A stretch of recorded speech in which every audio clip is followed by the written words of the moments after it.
manfaat hidrogen untuk mata dan telinga ya. Dan ini juga udah live di mana nih, di Facebook, Instagram dan TikTok ya, teman-teman. Oke. Oke, saya perkenalkan ya. Ini Dokter Andi, beliau adalah dokter spesialis penyakit dalam.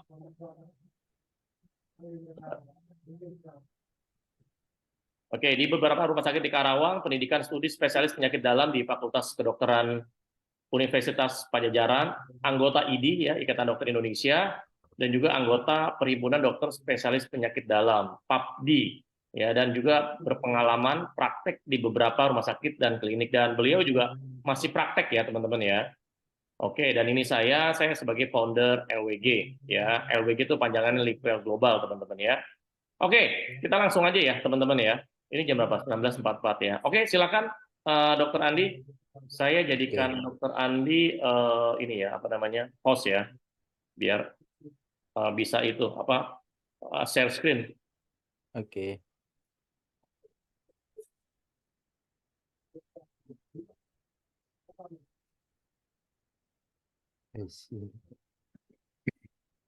Oke, kita mulai ya. Iya. Jadi yang bahasan kita kali ini tuh kita bahas tentang sebentar, sorry.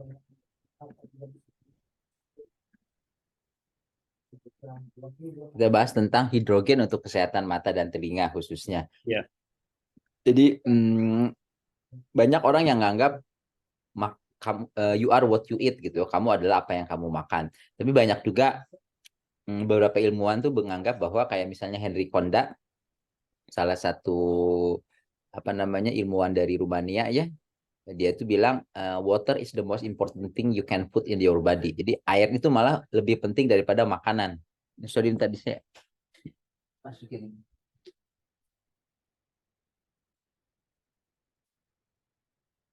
Sorry dari TV-nya nyala. Oke, jadi air itu asupan yang terpenting menurut beberapa ilmuwan. Pertimbangannya tuh pertama karena dilihat dari kebutuhan tubuh kita terhadap air. Jadi kalau orang tuh ada yang survival rule of three, kita tuh tidak bisa hidup 3 menit tanpa udara. Terus kita tuh tidak bisa hidup 3 hari tanpa air dan tidak bisa hidup 3 minggu tanpa makanan. Jadi kalau makanan sendiri, kalau dianggap makanan tuh paling penting, kita tuh masih bisa hidup 3 minggu tanpa makanan. Sementara kalau kita hidup dalam 3 hari aja nggak ada air tuh udah bisa istilahnya bisa fatal akibatnya gitu ya. Itu yang alasan pertama bahwa jadi air itu lebih dibutuhkan untuk survival dibandingkan makanan. Makanya air adalah asupan yang terpenting yang melebihi kebutuhan kita terhadap makanan. Kemudian yang kedua dilihat dari berapa persen tubuh kita tuh terdiri dari air. Jadi kalau komponennya paling banyak air, berarti yang paling penting untuk tubuh kita tuh air kan. Dari situ logikanya seperti itu. Kalau misalnya komponen makanan itu membentuk sebagian besar tubuh kita, berarti tubuh kita tuh yang paling penting tuh makanan. Tapi ternyata dari penelitian ini tuh penelitiannya baru diketahui itu sekitar tahun 1980-an. Sebelum itu tuh kita nggak tahu bahwa tubuh kita tuh paling banyak tuh terdiri dari apa. Nah ini tuh baru ketahuan tahun 1980-an ketika tahu ada alat namanya bioimpedance apa namanya device. Dia tuh bisa tahu komponen tubuh kita tuh berapa persen air, berapa persen lemak, berapa persen protein dan sebagainya. Ternyata untuk rata-rata orang dewasa itu 70% tubuhnya tuh air ya. Yang luar biasa tuh malah sel tubuh kita yang menyusun seluruh badan kita dari ujung kepala sampai ujung kaki itu kan terdiri dari sel. Selnya itu kalau kita belajar waktu SMP, SMA, belajar tentang sel, itu tuh 90% tuh air. Sisanya tuh ada dinding sel, kemudian ada mitokondria, ada inti sel, ada ribosom, macam-macam. Yang lainnya itu yang bukan air itu cuma 10%, sekitar 90%-nya itu air semua. Dari situ aja bisa kelihatan ternyata begitu pentingnya air itu untuk kesehatan kita gitu, untuk tubuh kita. Jadi kita tuh bisa dibilang air yang berjalan, air yang hidup gitu ya. Jadi bukan you are what you eat, tapi you are what you drink. Nah, dalam hal hubungannya dengan kualitas kesehatan itu ada 2 yang harus diperhatikan. Pertama tuh berapa jumlah air yang harus kita minum setiap hari. Berarti untuk mencegah dehidrasi gitu ya. Jadi kalau orang tuh sering nganggap yang penting minum air tuh 2 liter per hari. 2 liter per hari itu untuk orang yang berat badannya tuh 50 kilo. Tapi kalau kita berat badannya 70 kilo ya berarti harus sekitar 3 liter minimal. Kalau yang 80 kilo 3,5 liter, yang 100 kilo tuh 4 liter lebih seharusnya per hari. Kalau kurang dari situ, kalau orang yang berat badannya 80 kilo minumnya cuma 2 liter per hari, dia defisit 1,5 liter per hari. Dan itu tuh akan menimbulkan yang namanya dehidrasi kronis, chronic dehydration. Ya, itu tuh bisa banyak sekali gangguan kesehatan yang timbul yang sering terjadi pada banyak sekali orang, dan nyalah-nyalahin itu yang lain, pegel-pegel, nyalahin asam urat lah, terus tensi naik, oh ini gara-gara kecapean, padahal sebenarnya cairannya kurang, darahnya jadi kental dan sebagainya gitu ya. Jadi yang pertama tuh yang harus diperhatikan dalam hubungannya dengan air itu ya adalah jumlahnya, jumlah berapa banyak air yang harus kita minum setiap hari. Ini yang sederhananya, ada juga perhitungan yang lebih rumit pakai berat badan kali 30 cc dan sebagainya. Tapi kalau sederhananya pakai kayak gini. Nah, yang kedua tuh jenis airnya gitu. Jadi Henry Coanda tuh bilang water is the most important thing you can put in your body. Tapi dia juga bilang not all water is equal. Tidak semua air tuh sama. Makanya sekarang tuh banyak sekali orang-orang yang menawarkan berbagai air kesehatan ya dari dulu sampai sekarang dengan berbagai apa namanya cara marketing yang aneka ragam, testimoni dan sebagainya gitu ya. Tapi saya tuh pelajari tentang air ini tuh dari tahun 2017 gitu nggak salah, 2017 sampai 2023 ini saya pelajari tentang air. Saya ketemu tentang air oksigen, air alkali, air hidrogen, air RO, macam-macam air lah, air yang pakai diolah pakai mineral khusus gitu. Tapi dari studi literatur yang saya pelajari, jadi di kedokteran itu segala sesuatunya tuh jelas sebenarnya harus ada dasar ilmiahnya, harus ada penelitiannya, nggak bisa sekedar testimoni aja gitu. Nah, jadi yang ada yang jelas itu ternyata dari semua air-air yang ada di masyarakat yang di dunia kedokteran itu, cuman air kayak hidrogen yang penelitiannya tuh paling meyakinkan dan didukung oleh banyak sekali apa namanya institusi kesehatan yang bisa dipercaya gitu. Jadi Depkes Jepang tahun 1966 itu meng-ACC penggunaan air kayak hidrogen ini, dan sampai 50 tahun lebih, sampai apa 57 tahun nih berarti tahun 2023 tuh ya. 60 ya 57 tahun itu sampai sekarang tuh rekomendasi tentang manfaat serta keamanan dari air hidrogen ini belum dicabut. Jadi maksudnya air gas Jepang tuh dari tahun 66 tuh mengevaluasi penggunaan air hidrogen di masyarakat Jepang, ternyata sampai sekarang tuh tidak ada efek samping yang berbahaya. Orang yang minum air hidrogen malah jadi lebih sehat, banyak sekali manfaatnya. Sampai Depkes Jepang tuh mendorong terbentuknya institut apa namanya lembaga kesehatan khusus yang mendorong penelitian tentang manfaat air hidrogen ini. Kemudian Depkes Korea juga ya, makanya yang Fontaine kan kalau nggak salah dari Korea Selatan kan, itu jadi dua negara ini tuh yang paling awal dari tahun 66, Depkes Korea tuh dari tahun 78 sampai sekarang tuh merupakan dua negara yang sampai sekarang tuh mendorong penggunaan air hidrogen kepada masyarakatnya. Ya, di Amerika Serikat air hidrogen ini masuk tahun 2003, masuk jurnal American Family Physician, salah satu lembaga kedokteran terbesar di Amerika tahun 2011 tentang manfaatnya pada batu ginjal misalnya. Dan selama 60 tahun lebih penggunaannya ini, hampir 60 tahun lebih penggunaannya ini tuh terbukti aman tanpa efek samping, kemudian terbukti efektif pada banyak sekali penyakit, termasuk kepada kesehatan mata, penyakit mata dan telinga. Nah, sekarang kita bahas dulu tentang penyakit mata ya. Ada beberapa penelitian yang kita bahas secara singkat aja. Ini tuh jadi di kedokteran itu sebenarnya kalau saya jadi saya ingin meyakinkan teman-teman dokter saya gitu ya, untuk bahwa hidrogen tuh bagus buat kesehatan mata gitu. Saya tuh nggak usah banyak nerangin promo-promo ini pasien saya pada bagus pakai hidrogen segala macam, nggak usah gitu. Saya tinggal ngasih ke teman-teman saya dokter itu jurnal-jurnal yang berhubungan dengan manfaat hidrogen.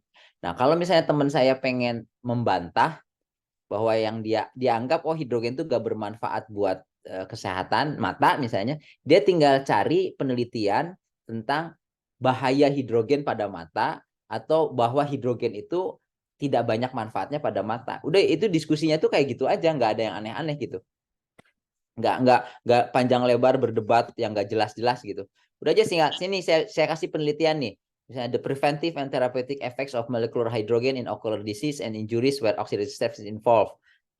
Di Free Radical Research Journal tahun 2019 saya terjemahin ini efek pencegahan dan terapi dari molekul hidrogen pada penyakit dan cedera mata yang melibatkan stres oksidatif.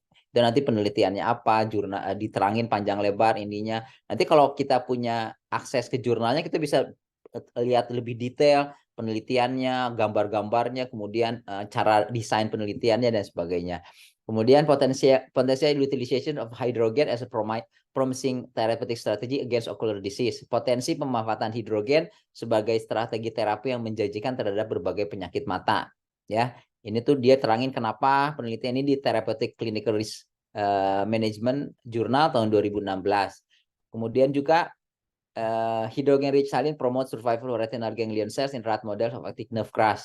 Air kaya hidrogen meningkatkan ketahanan hidup sel-sel ganglion retina mata pada model binatang percobaan dengan yang mengalami kerusakan saraf mata. Jadi kalau pada binatang percobaan tuh bisa memang rada kejam sih, misalnya binatangnya tuh dikumpulin terus dirusak saraf matanya ya, semuanya dirusak, yang satu dikasih air biasa, yang satu dikasih air hidrogen, terus dilihat oh ternyata tikus-tikus yang matanya dirusak itu dengan kerusakan saraf mata itu kalau dikasih yang satu dikasih hidrogen, ternyata sel-sel ganglion retinanya itu lebih bertahan lebih lama dibandingkan kelompok tikus yang sama-sama dirusak mata saraf matanya tapi minumnya air biasa gitu. Nah, itu penelitiannya jadi dari situ tuh bisa kelihatan bahwa faktor yang menentukan cuma hidrogen doang, yang lainnya itu sama, tikusnya beratnya sama, umurnya sama, kurang lebih gitu ya. Kemudian dirusaknya juga cara yang sama, rusak semuanya, saraf matanya rusak, cuman yang pakai air hidrogen ternyata lebih terlindungi sel-sel ganglionnya di retinanya dibandingin tikus yang diminumnya air biasa. Kan kalau misalnya ini kan terkontrol sekali. Kalau misalnya kita anak kita ada gangguan mata, terus kita minum air hidrogen, terus jadi membaik. Terus kita bilang itu gara-gara minum air hidrogen. Ah kan, tapi kan dia juga minum buah-buahan, makan sayuran dan sebagainya, terus konsultasi ke dokter mata. Agak susah nentuinnya karena banyak faktor yang nggak bisa terkontrol. Tapi kalau kayak penelitian gini tuh bisa terkontrol dengan sangat sangat terukur gitu. Ya, jadi memang benar-benar yang membedakan antara dua kelompok ini tuh cuma yang satu dapat air hidrogen, yang satu enggak, faktor yang lainnya sama. Berarti kalau ada yang perbaikan, berarti ini gara-gara air hidrogennya. Kemudian juga ada yang menelitinya itu sampai tingkat molekuler gitu, enggak cuma pada binatang percobaannya, tapi di dalam selnya. Molekul hidrogen ternyata mengatur ekspresi sel-sel di daerah itunya biomolekul di dalam sel-sel retina daripada binatang percobaan. Jadi ada yang menelitinya tuh sampai gimana sih si hidrogen itu bisa melindungi mata binatang percobaan itu. Memang pada penelitiannya di sini kan banyak pada binatang percobaan, tapi dari situ tuh bisa dilanjutkan penelitiannya. Oh, kalau dia bermanfaat dan aman pada binatang percobaan, berarti nanti pada manusia dengan kerusakan yang sama, kerusakan saraf mata, kerusakan mikroglia dan lain-lain itu bisa diterapkan. Kemudian gini, ada lagi di Investigative Ophthalmology Vision Scientific Journal tahun 2011, hydrogen and acetyl L-cysteine rescue oxidative stress induced angiogenesis in mouse corneal alkali burn model.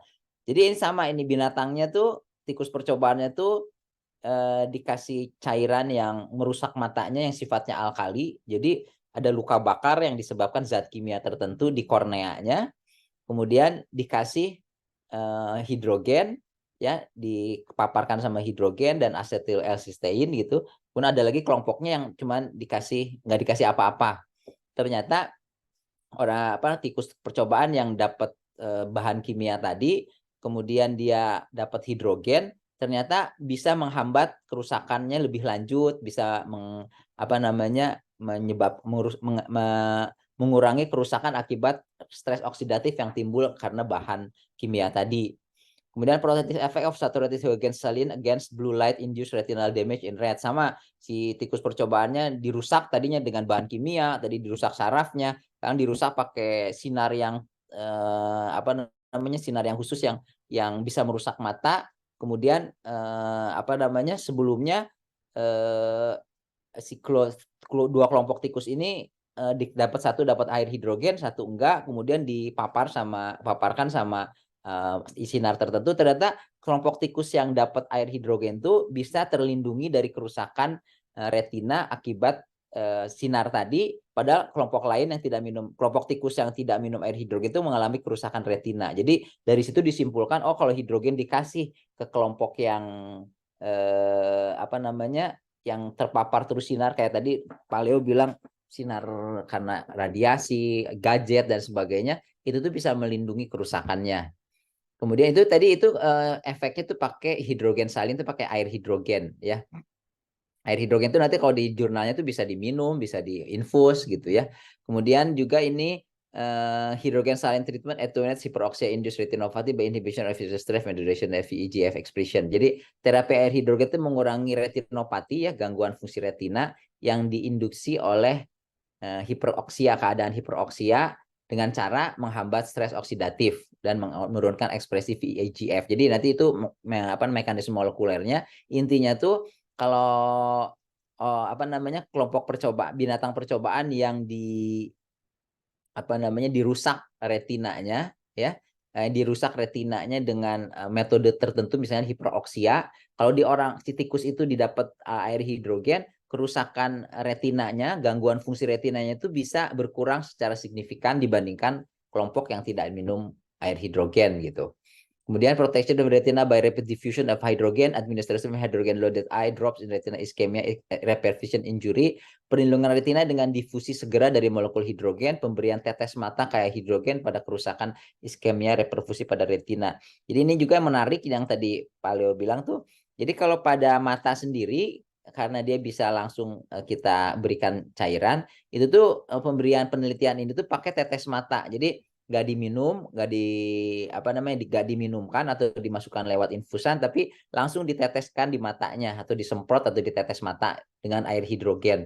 Jadi cuma bedanya tuh tetes matanya itu mengandung air hidrogen aja, cuma gitu doang gitu. Dan ini tuh bisa digunakan kalau yang punya hidrogen STO itu tuh bisa disemprotin ke mata gitu.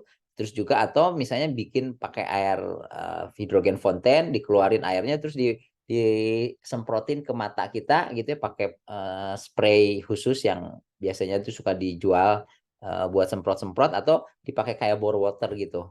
Jadi itu asal airnya mengandung hidrogen, itu tuh bisa melindungi retina kita ya, yang sangat penting buat penglihatan mata kita tuh dari kerusakan akibat kekurangan oksigen, karena macam-macam lah, karena kerusakan karena zat radikal bebas. Ini dengan penggunaan tetes mata. Kemudian juga ini hidrogen resilient, ini pakai air hidrogen melindungi retina dari kerusakan yang dipicu oleh cahaya pada tikus percobaan. Jadi banyak cahaya-cahaya tadi, blue light, ada cahaya yang lain. Kalau anak-anak kita sendiri mainnya terpapar sama gadget terus panjang hari, itu tuh rentan terhadap berbagai kerusakan, apalagi kalau berlangsung selama tahunan, bertahun-tahun, belasan tahun. Nah, dengan kita minum air hidrogen secara rutin, itu tuh bisa melindungi secara signifikan kerusakan yang timbul dibandingkan orang-orang yang tidak minum air hidrogen. Terus ini ada yang efek dari air hidrogen pada tikus diabetes. Jadi memang agak kejamnya tuh di kedokteran tuh gitu. Jadi tikusnya tuh sehat gitu, terus disuntikin zat sehingga dia jadi diabetes gitu. Namanya streptozotocin induced diabetic rat model. Jadi si tikusnya normal, disuntik dulu pakai zat namanya streptozotocin yang merusak pankreas. Akhirnya dia jadi kena diabetes, kemudian dikasih hidrogen gitu ya. Terus nanti dilihat, dibandingin dua kelompok tikus yang disuntik tadi, mana yang lebih cepat berkembang retinopatik, gangguan retina. Karena kalau orang diabetes itu lama-lama kena gangguan retina kan. Jadi kalau teman, saudara, orang tua ada yang punya sakit gula, terus gulanya sering naik turun, nggak kekontrol, lama-lama tuh si matanya tuh rusak, retinopati diabetikum namanya.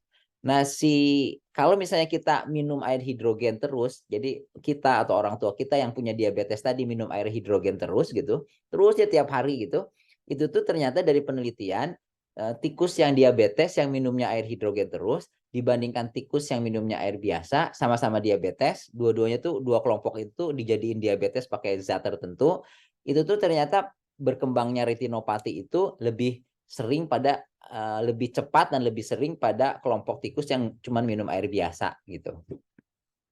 Kemudian juga ini hidrogen salin prevents selenite induced cataract in rat. Air hidrogen mencegah katarak yang dipicu selenit pada tikus percobaan. Jadi si tikusnya dikasih selenit, terus akhirnya matanya kena katarak gitu. Terus tapi tikus yang dapat air hidrogen ternyata dikasih selenit ini, kalau tikus yang nggak pakai air hidrogen timbul katarak. Kalau air hidrogen tuh tikus yang minum air hidrogen itu bisa dicegah dari penyakit katarak. Katarak itu termasuk salah satu penyakit yang paling sering gitu ya di bagian mata, terutama pada usia lanjut. Jadi orang tuh berusaha nyari penelitian ini bisa nggak manfaat tadi pada diabetes, pada katarak, pada kerusakan mata akibat cahaya, ya berbagai macam jenis cahaya yang karena dari radiasi dan sebagainya, dari radikal bebas juga gitu ya.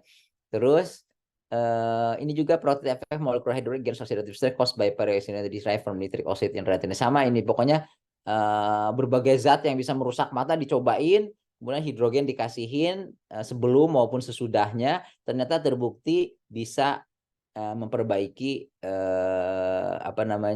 mengurangi kerusakannya, mengurangi kadar zat yang merusak tadi di dalam matanya kita gitu, matanya binatang percobaan. Kemudian hydrogen resilient protects retina against glutamate induced excitotoxic injury in junior pig. Air kaya hidrogen melindungi retina terhadap kerusakan excitotoxic yang dipicu glutamat pada hewan percobaan. Jadi dari tadi tuh berbagai zat yang bisa merusak dicobain, dikasih ke binatang, kemudian binatangnya dikasih hidrogen sebelum atau sesudahnya, ternyata banyak sekali manfaatnya si air hidrogen ini berbagai kerusakan yang timbul. Kita tuh zaman sekarang tuh yang ngerusak mata kita tuh nggak cuman sinar radiasi aja, berbagai zat makanan dari pengawet dan sebagainya itu bisa ngerusak gitu, ataupun paparan langsung. Nah kalau kita rajin minum air hidrogen itu tuh terbukti bisa menghambat atau bahkan melindungi mata kita dari berbagai macam kerusakan. Itu penelitian tentang mata. Sekarang penelitian tentang telinga. Ini juga ada beberapa penelitian. Hydrogen saturated saline protects intensive narrowband noise induced hearing loss in junior pigs through an antioxidant effect. Jadi ini dikatakan air hidrogen ini, air hidrogen melindungi gangguan pendengaran yang intensif akibat kebisingan pada binatang percobaan melalui efek antioksidannya. Jadi si binatang itu ternyata kalau dikasih radikal bebas, lama-lama tuh terjadi kerusakan yang radikal bebas yang merusak telinga, bisa timbul gangguan pendengaran yang intensif, yang berat gitu. Nah, kalau misalnya dikasih hidrogen, si hidrogen itu melindungi, menetralisir radikal bebas yang merusak telinganya, sehingga gangguan pendengaran juga bisa dilindungi. Kemudian juga ini terapi inhalasi. Nah, ini yang menarik nih. Jadi gas hidrogen untuk gangguan pendengaran gitu, tapinya dengan cara inhalasi, nggak diminum. Jadi dengan inhalasi ini tuh, karena kalau inhalasi ini kan masuknya lewat hidung si hidrogennya. Sementara kalau kan makanya orang disebut dokter THT, telinga, hidung, tenggorokan, itu kenapa sih kok telinga, hidung, tenggorokan gitu. Itu tuh karena di kedokteran itu tiga organ itu tuh saling berhubungan satu sama lain. Jadi di dalam telinga itu nanti ada yang nyambung ke hidung, dari hidung masuk ke tenggorokan, nyambung ke telinga lagi. Jadi pokoknya saling berhubungan lah gitu. Jadi kalau kita minum inhalasi hidrogen, si hidrogen itu masuk ke hidung, tapi dia juga bisa masuk ke tenggorokan, bisa masuk juga ke telinga gitu. Ya, makanya inhalasi hidrogen itu bisa untuk pencegahan kerusakan gangguan pendengaran akibat radikal bebas tadi, ya. Kemudian ini ada hydrogen in drinking water attenuates noise induced hearing loss in junior pigs. Jadi air hidrogen ini dalam air minum, kalau si binatang percobaannya dikasih air minum hidrogen dibandingin binatang percobaan lain yang minumnya air biasa, ternyata dilihat setelah beberapa waktu tertentu 2, 3, 6 bulan gitu, ternyata bukan 1, 7, 14 hari setelah minum air hidrogen dilihat lagi, ternyata binatang percobaan yang minum air hidrogen itu bisa gangguan pendengarannya lebih ringan ya kalau dibandingin dengan kelompok binatang percobaan yang minumnya air biasa. Hydrogen rich iron alleviates experimental noise induced hearing loss in guinea pigs. Jadi sama juga air kaya hidrogen mengurangi gangguan pendengaran akibat kebisingan experimental noise induced hearing loss. Jadi dikasih kebisingan yang luar biasa. Bayangin ini kayak nggak ada hubungannya gitu. Jadi binatang percobaannya dikasih suara yang bising, terus terpapar. Yang satu dikasih air hidrogen, yang satu air biasa. Terus setelah beberapa hari dilihat, setelah berapa nih? 24 jam ya dikenain air suara yang bising tadi, terus dibandingin kerusakannya, pasti rusak nih. Karena si pendengarannya tuh dirusak dengan suara bising yang merusak gendang telinga dari binatang percobaan tadi. Tapi anehnya binatang percobaan yang minum air hidrogen dibandingin sama yang enggak itu ternyata gangguan pendengaran itu enggak separah yang tikus yang binatang percobaan yang minumnya air biasa. Itu tuh rada aneh gitu. Jadi gara-gara maksudnya kan bukan karena zat tapi karena suara bising. Yang satu minum air hidrogen, yang satu minum air biasa. Kok yang minum air hidrogen kerusakannya itu nggak separah yang minum air biasa gitu. Itu jadi manfaatnya. Kemudian ini inhalasi juga. Jadi inhalasi gas hidrogen attenuates or induced auditory neuropathy. Jadi kerusakan saraf pendengaran kan pendengaran tuh ada bisa sarafnya, bisa konduksinya. Jadi yang rusak tuh bisa organ telinganya, bisa saraf telinganya. Nah, kalau misalnya yang gangguan pendengarannya diinduksi tertentu, jadi ada cara menginduksi yang merusak saraf dari telinga dari binatang percobaan dengan OB namanya oubain. Nah, itu tuh kalau yang diinhalasi hidrogen si binatang percobaannya itu gangguan pendengaran kerusakan saraf akibat kegangguan pendengaran akibat kerusakan sarafnya itu bisa lebih ringan dibandingkan kelompok percobaan yang kelompok binatang percobaan yang minum air biasa. Kemudian inhalation of hydrogen gas attenuates cisplatin induced ototoxicity via reducing oxidative stress. Ini tuh penelitiannya pada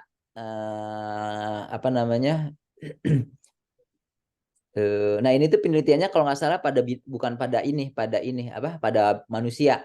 Jadi ada obat kanker namanya cisplatin yang biasanya tuh punya efek ngerusak telinga, merusak pendengaran gitu dengan berbagai mekanisme. Kemudian orang yang kemoterapi ini, orang-orang yang dapat obat kanker cisplatin ini dikasih inhalasi hidrogen, sementara yang kelompok yang lain nggak dikasih gitu, cuma dikasih inhalasi oksigen biasa gitu. Nah, terus nanti tapi ini penelitiannya pada binatang, binatangnya dikasih cisplatin, jadi obat kanker yang biasa diberikan pada pasien-pasien kanker, berbagai jenis kanker tuh, ada jenis-jenis kanker yang dapatnya cisplatin gitu. Saya waktu di penyakit dalam juga sering ngasih cisplatin ini waktu lagi stase di bagian hemato-onkologi.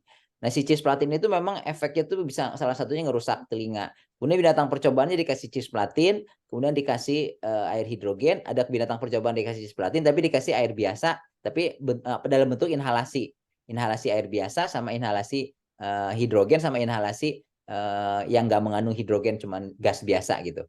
Ternyata air hidrogen inhalasi hidrogen ini secara signifikan bisa mengurangi gangguan pendengaran akibat dosis cisplatin, penggunaan pemberian cisplatin pada binatang percobaan. Jadi kata kesimpulannya, hasil ini tuh menunjukkan bahwa inhalasi hidrogen atau molekul hidrogennya sendiri bisa bermanfaat pada punya potensi untuk memperbaiki kualitas hidup dari pasien-pasien yang menjalani kemoterapi secara efisien dengan cara mengurangi ototoxicity atau kerusakan toksisitas telinga akibat cisplatin.